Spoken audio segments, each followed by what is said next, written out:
this is Lisa with Lisa's Jungle Journey, and I live here in Ojochal, Costa Rica, on the southern Pacific side of the country. And I'm bringing a short little segment today of a traditional Costa Rican dish called Gallo Pinto. It is made with rice and beans, and it's got some vegetables, some spices, and a special sauce that is made here in Costa Rica called Lizano.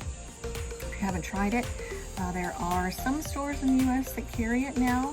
You can get it on Amazon, and I'll put a link in the description below.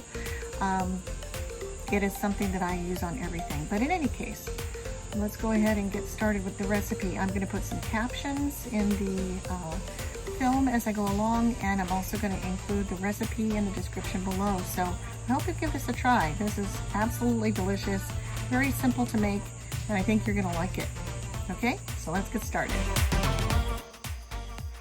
So the first thing you'll want to do is either grab a rice cooker or an Instapot to do your rice. I mean, that's very easy, but you can use a regular pot with water in it and do the same thing. So I'm doing 1.5 cups of fluid.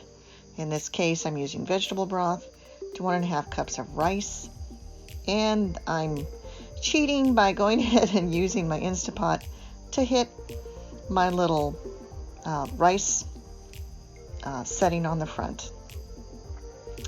Go ahead and let that go, and then once it's done, take your lid off after you have released the pressure and the steam inside, and you just fluff it with a fork, or in this case, a little rice spatula.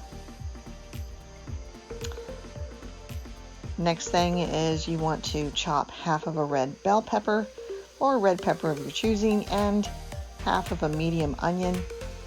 I'm just kind of breezing through this. And then you're going to want about a 1/4 cup of your cilantro as well. Make sure it's washed real well. And I do the stems as well because it's got great flavor, so it doesn't have to just be the leaves. And it's going to be nice and soft and tender in the rice dish, so it's going to get cooked out really well. Next thing you're going to do is grab a frying pan, put about a tablespoon of olive oil, coconut oil, or anything that you normally cook with in there. Add your vegetables, your pepper, and your onion. You want to saute those until they get soft. And then, yes, I have lots of kitchen gadgets. I have a garlic press here. You're just going to use 1 clove. Either you can peel it and mince it with a knife, or you can press it like I did with this garlic press. And again, stir until everything is nice and tender, nice and soft. After that, you're going to add about half of your beans.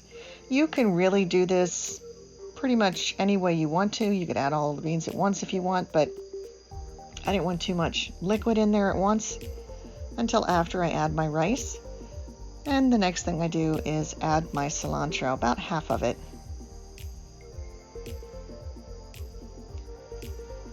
And you don't even really need to use any more spices, but in this case I used a 1/4 teaspoon of both cumin and cayenne.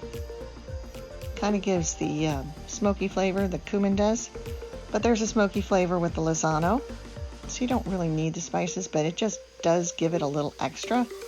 And I like that. So next you're going to add your rice, the rest of your beans, and then once you stir that around and you've got it mixed up nicely, then add your Lizano sauce, which is about a 1/4 cup. Mix again, and then you kind of just stir it every once in a while to kind of allow the extra moisture to evaporate off, just so it's not so liquidy. I know that's a great word, isn't it? Liquidy. And then after you get it right to where you want it, to where you know it's going to actually hold together, you want to pack it into a bowl. I only have this larger size, but for demonstration purposes it works great. You can do it in a smaller, like a custard cup, and you pack it down good, flip it over on your plate. In this case, it's really been presented as the main dish, but you can serve it on the side of any other main meal or breakfast. So in this case, I sprinkled the rest of the cilantro over the top around the plate and the Lizano sauce across the top. This is really yummy. I hope you'll join me next time when I bring you another one of my adventures from Lisa's Jungle Journey. Pura vida!